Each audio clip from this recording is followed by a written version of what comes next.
আপনি আমার নবী কেমন নবী, দয়ার নবী, মায়ার নবী। এত আঘাতের পরও আপনি আমার নবী, দয়ার নবী, রহমতের নবী, মায়ার নবী। রাস্তা দিয়ে হাঁটতেছেন আপনি আমার নবী, যখন রাস্তা দিয়ে হাঁটতেন মেঘমালা ছায়া প্রাণ করত, কথা বলেন ঠিক কিনা? আপনি আমার মতো মৌলবী যারা বলে নবী আমার মতো মানুষ, তাদেরকে বলতে চাই ওই দিন তোমার উপর মেঘমালা ছায়া দিছিনি কোনদিন? কিন্তু আমার মতো বলতে তো মুখ দিয়ে সহজ, কিন্তু নবীর মতো হওয়া তো সম্ভব না, কথা বলেন ঠিক কিনা? এই জন্য যেই সকল লোকরে বলে নবী আমার মতো, নবী আমারই মতো মানুষ, কিন্তু না না না, নবীকে মেঘমালায় ছায়া দিত। শুধু মেঘমালায় নয় রে বাবা, পাহাড় পর্যন্ত নবীকে জয়িকা জয়িকা সালাম দিত, বলেন না সুবহানাল্লাহ। শুধু পাহাড় নয়, আপনি আমার নবীকে গাছ পর্যন্ত সালাম দিত। আপনি আমার নবীকে পশু হিংস্র প্রাণী পর্যন্ত সালাম দিত। মৌলবী তুমি বলো আমার মতো নবী, তোমাকে কয়দিন হিংস্র প্রাণী সালাম দিছি? তুমি তো এখনো যদি কোনো পার্কে যাও তাহলে দেখা যায় হিংস্র বাঘের সামনে যাইতে তোমার ভয় লাগে, তার বেড়ার ভিতরে, তারপরে তুমি কাছে যাও না। একবার চলে যাও, যাইয়া দেখো হিংস্র বাঘের কাছে। কিন্তু যেই দিন আমার নবী, আপনার নবী দুনিয়াতে আগমন করলেন, ওই দিন হরিণের কাছে বাঘ হিংস্র প্রাণী আসে, হরিণের কাছে হিংস্র প্রাণী আসে, কিন্তু ওই দিন হরিণকে আঘাত করে না, ওই বাঘ হিংস্র প্রাণী হরিণকে ধরে না। হরিণ জিজ্ঞেস করলো, ও হিংস্র প্রাণী বাঘ, তোমার কাছে আমি তো নিরাপদ ছিলাম না, আজকে কেন তুমি আমাকে নিরাপত্তায় রেখে দিয়েছো? বলে আজকে কেন তোকে নিরাপদ রাখলাম জানোস নি রে? ও কেন আমি তো জানি না। বললে আজকে এমন একজন নবী দুনিয়াতে আগমন করেছে, আসতেছেন, যেই নবীজির ভালোবাসায় আমি হিংস্র বাঘ আজকে তোকে খাই না, বলেন না সুবহানাল্লাহ। একটা হিংস্র বাঘ যদি নবীর প্রেম বুঝে, নবীর ভালোবাসা বুঝে, আমি জানতে চাই চান্দিনার বাবাজিরা, চান্দিনার যুবকেরা, আমাদের অন্তরে নবীর প্রেম দরকার আছে না নাই? যদি নবীর প্রেম অন্তরে থাকে, খোদা কি কসম, ওয়াল্লাহি আল্লাহর কসম, ওয়াল্লাহি তাল্লাহি আল্লাহর কসম, কসম করে বলতে পারি যারা পরিমাণ নবীজির মহব্বত তোমার অন্তরে থাকে, আর তুমি যদি কবরে যাও, ওই কবরটাকেও আমার আল্লাহ জান্নাতের বাগান বানায়া দিবে, বলেন না সুবহানাল্লাহ। আপনি আমার নবী, দু জাহানের নবী, রহমতের নবী, বরকতের নবী, দিনের দাওয়াত দেওয়ার জন্য রাস্তা দিয়ে হাঁটতেছেন, হঠাৎ দেখেন এক রাখাল যুবক দেখা যায় বসে আছে। ওই সময় আপনি আমার নবী চিন্তা করলেন, ওই রাখালের কাছে আমি দিনের দাওয়াতটা পৌঁছে দিব। ওই রাখাল দূর থেকে যখন নবীজিকে দেখলো, দেখার সাথে সাথে চিন্তা করলো মুহাম্মদ দিকে, আমার দিকে আসতেছে। ওই রাখাল ছেলে কি করলো, ছাগলের গলা থেকে রশিটা খুলে মনে মনে চিন্তা করলো মুহাম্মদ আসলে আজকে বাইদা রাখবো, তাকে আজকে ছাড় দেওয়া যাবে না, কারণ আমার ধর্মের কলঙ্ক করেছে সে, আমার ধর্মের মানুষকে সে দাওয়াত দিয়ে তার ধর্মের মধ্যে নিয়ে যাইতেছে। যেই মাত্র ওই যুবক চিন্তা করলো আপনি আমার নবী, দু জাহানের নবী, হায়াতুন নবী, জিন্দা নবী, রাহমাতুল লিল আলামিন, তার কাছে আসতেছেন। আসার সাথে সাথে আল্লাহর হাবিব বলে দিলেন, যুবক, ও যুবক, তুমি কেন তুমি এই গলা থেকে, এই ছাগলের গলা থেকে রশিটা খুলছো? আমি জানি। বলে কি মুহাম্মদ তুমি কি জানো, তুমি বলো। বলে তুমি খুলছো আমি নবীকে বাইদা রাখার জন্য, কথা বলেন ঠিক কিনা?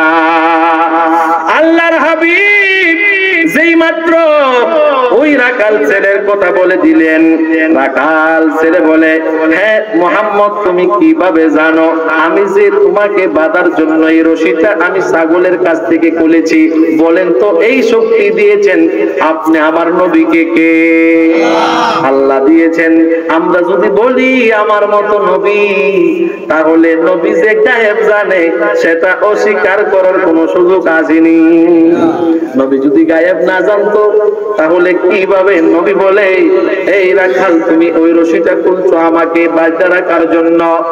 শুধু তাই না যুবক, 3 দিন পর্যন্ত তুমি আজকে খাবার খাও নাই সেটাও আমি রাসূল জানি। যেই মাত্র শুনতে পেল 3 দিন পর্যন্ত ওই রাখাল ছেলে খায় নাই, এই কঠিন কথাটা, গোপনীয় কথা যখন শুনে ফেলল, সাথে সাথে সে বুঝে ফেলল মুহাম্মদ সাধারণ কোন মানুষ হতে পারে না, সাধারণ কোন মুহাম্মদ হতে পারে না। নিশ্চয়ই 3 দিন পূর্বের কথা আমাকে যিনি বলে দিয়েছেন, আমি ছাগলের রশি তুলেছি উনাকে বাঁধার জন্য, উনি যেহেতু বলতে পেরেছেন নিশ্চয়ই সাধারণ কোন মুহাম্মদ না, উনি হচ্ছে আল্লাহর পয়গম্বর মুহাম্মদ। জোরে জোরে বলা যাবে কি সুবহানাল্লাহ? ওই রাখাল ছেলে আপনি আমার নবী কি বলল? ও বন্ধুরে, গভীর মনোযোগ দিয়ে শোনেন, অন্যদিকে মনোযোগ দিবেন না, আলোচনা নষ্ট হয়ে যাবে। যদি মনোযোগ আপনারা সরায়া ফেলেন আলোচনার দিক কিন্তু ঘুরে যাবে। আমি কিন্তু পয়েন্ট ধরে ধরে কথা বলতেছি, আমি অন্যদিকে বাইরে উঠে যাচ্ছি না। কারণ হচ্ছে মেহমান আসবে দূরপুর থেকে মেহমান আসবে, ওনাদের আলোচনা আমরাও শুনবো, আপনারাও শুনবেন। কথা বলেন ঠিক কিনা? এই জন্য রাখাল ছেলে বলল, মুহাম্মদ নবী আমি বুঝতে পেরেছি আপনি সাধারণ মুহাম্মদ নয়, নিশ্চয়ই আপনি আল্লাহ তাআলার বন্ধু। আমাকে কালেমা পড়াইয়া মুসলমান বানাইয়া দে।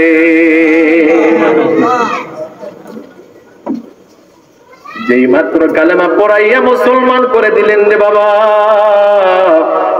ওই যুবক বাড়িতে চলে গেল, যাইয়া লা ইলাহা ইল্লাল্লাহর তাসবিহ পড়ে, লা ইলাহা ইল্লাল্লাহর তাসবিহ পড়ে। তাদের ওই রাখাল ছেলের মা হচ্ছে হিন্দু বাবা বলতেছে আমাদের ছেলের মুখে লা ইলাহা ইল্লাল্লাহ, নিশ্চয়ই মুহাম্মদ তাকে আমার ধর্ম থেকে কাইটা অন্য ধর্মে নিয়ে গেছে।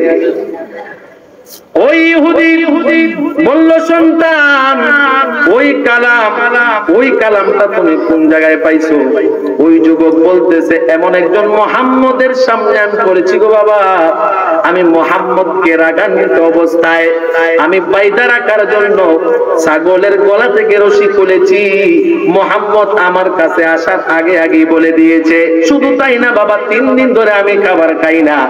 ওই যে খাবার খাই না, এই জন্য ওই কথাটাও দিতে সে জানে। এই জন্য আমার মনে প্রাণে বিশ্বাস হলো সাধারণ কোন নবী না, সাধারণ কোন মানুষ হতে পারে না, সাধারণ কোন মুহাম্মদ না, তিনি নিশ্চয়ই আল্লাহর পয়গম্বর হুজুর পূর্ণ সাল্লাল্লাহু আলাইহি ওয়াসাল্লাম। কথা বলেন ঠিক কিনা?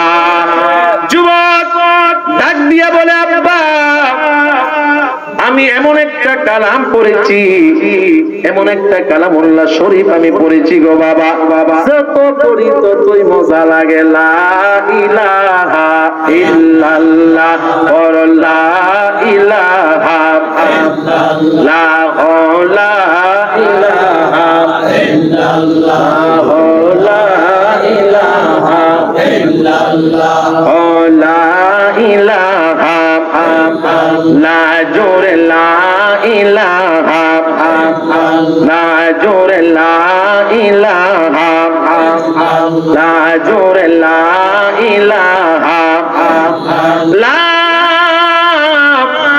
ইলাহা ইল্লাল্লাহু মুহাম্মাদুর রাসূলুল্লাহ সাল্লাল্লাহু আলাইহি ওয়াসাল্লাম। মজা লাগেনি? জিকির করলে লাভ না লস? আল্লাহ রাসূল বলছেন আফজালুল যিকরি লা ইলাহা ইল্লাল্লাহ। এই জিকিরটা এমন মজার জিকির, এই জিকিরের চাইতে শ্রেষ্ঠ কোন জিকির নাই। কথা বলেন ঠিক কিনা? যদি আপনি আমি জিকির করে অন্তর কলবটাকে তাজা রাখতে পারি গো, আপনি আমার কবরে কোনো ভয় নাই, হাসরে কোনো ভয় নাই, মিজানে কোনো ভয় নাই। কারণ হচ্ছে কি জাননি, আপনি আমার নবী ইচ্ছা যদি করতেন উহুদ পাহাড়টা যদি বলতেন যে স্বর্ণ হয়ে যাক, স্বর্ণ হয়ে যাইতো। কথা বলেন ঠিক কিনা? কিন্তু আল্লাহর হাবিব রাহমাতাল লিল আলামিনকে আমার আল্লাহ বলেছেন, বন্ধু আপনি যদি দোয়া করেন উহুদ পাহাড়টা আপনার জন্য স্বর্ণ বানায়া দেব। আপনি আমার নবী বলেছেন, আল্লাহ উহুদ পাহাড় স্বর্ণের প্রয়োজন নাই। আল্লাহর রাসূল বলেছেন, উম্মত উহুদ পাহাড়টা আমি স্বর্ণ চাই না, আমি দুনিয়ায় শান্তি চাইছি না রে উম্মত তোমাদের জন্য। আমি কিয়ামতের ময়দানে যখন তোমাদের নেকির পাল্লা ভারী হবে না, আমি উহুদ পাহাড়ের মাটি দিয়া তোমাদের নেকির পাল্লাটা ভারী করে দিব। বলেন না সুবহানাল্লাহ। আপনি আমার নবী কেমন মায়ার নবী, দয়ার নবী, কেন শানওয়ালা নবী। ওই নবীর মতো 1,00,000 মতান্তরে 2,24,000 নবী পয়গম্বর কাহারও এই রকম শানওয়ান আল্লাহ রাব্বুল আলামিন দেন নাই। আমি আগেই বলেছি, মক্কাতে যখন নবী গেছেন, কুরআন মক্কাতে আল্লাহ পাঠাইছে।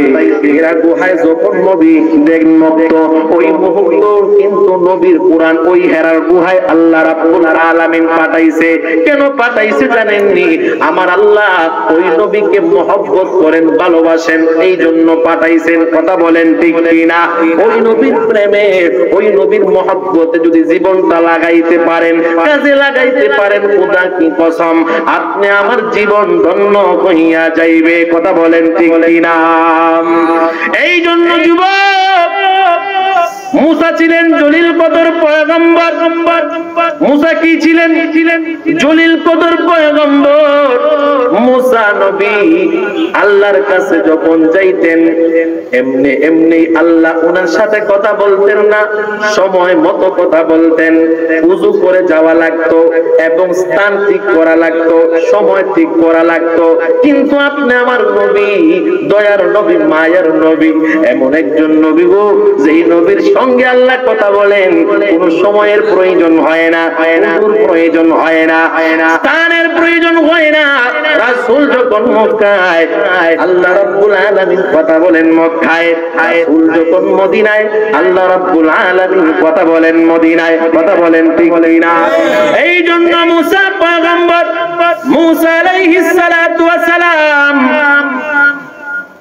একদিন রাস্তা দিয়ে যাইতেছেন, আল্লাহর সাথে কথা বলবেন।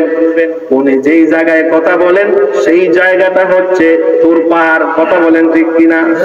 জানেননি মুসা নবী ওই জায়গায় গিয়ে কথা বলতেন, এছাড়া আর কোন জায়গায় কথা বলার সুযোগ হতো না। মুসা পয়গম্বর যাচ্ছেন আল্লাহর সাথে কথা বলবেন, ওই মুহূর্তে সময়, আমি সময়ের দিকে লক্ষ্য রেখে কিন্তু কথা বলছি, কারণ মেহমান এসে পড়েছেন। মুসা পয়গম্বর যাইতে লাগলেন পাহাড়ের ভিতর দিয়া। যখন যাইতে লাগলেন, হঠাৎ করে মুসা পয়গম্বর শুনেন পাহাড়ের ভিতর থেকে একটা কান্নার আওয়াজ আসতেছে। আমার নবীর শানমান কেমন, আর মুসা পয়গম্বর উনি জলিল কদর পয়গম্বর হলেও শানমান কেমন বোঝানোর জন্য ওই ঘটনা থেকে আমি ওই দিকে আসলাম। ঘটনা এইটা শেষ করবো, স্মরণ ইনশাআল্লাহ আছে। আবার মনে মনে ভাইবেন না যে হুজুর তোমার এটা মনে ভারে না, ছাই যাইছে, ছাড়ছি না, এটা বলবো ইনশাআল্লাহ। না বললে তো না মুসিবত। ওই যুবক ইহুদির ছেলে ইসলাম গ্রহণ করেছে, ওই জায়গায় রেখে দিলাম। আমার নবীর শানমান কেমন আর অন্য অন্য নবীর শানমান কেমন বোঝানোর জন্য আমি ওই দিকে আসলাম। ওই দিকে আসার কারণটা হচ্ছে মুসা পয়গম্বর যখন ওই পাহাড়ের অগুচরে পাহাড়ের দিকে দিয়ে যাইতেছেন তুর পাহাড়ে কথা বলার জন্য আল্লাহর সঙ্গে, ওই মুহূর্তে মুসা পয়গম্বর পাহাড়ের ভিতর থেকে একটা কান্নার আওয়াজ শুনলেন। শোনার পর মুসা পয়গম্বর বলতেছেন, কে যেন ওই পাহাড়ের ভিতরে কান্না করতেছে। ওই পাহাড়ের ভিতরে কান্না করতেছে, ওই পাহাড়ের ভিতরে কান্না কে করে আমি একটু আগাইয়া দেখি। উনি আগাইয়া যাইতেছে, যাওয়ার পর দেখে পাহাড় থেকে কান্নার আওয়াজ আসে। এই যুবক ভাইরা, মুরব্বী বাবারা, গভীর মনোযোগ দিয়ে শুনবেন। জিন্দা পাহাড় আছে, মৃত্যু পাহাড় আছে। যেই পাহাড়টা জিন্দা, ওই পাহাড় দিয়া কিন্তু পানির নহর দেখা যায়, আছে না?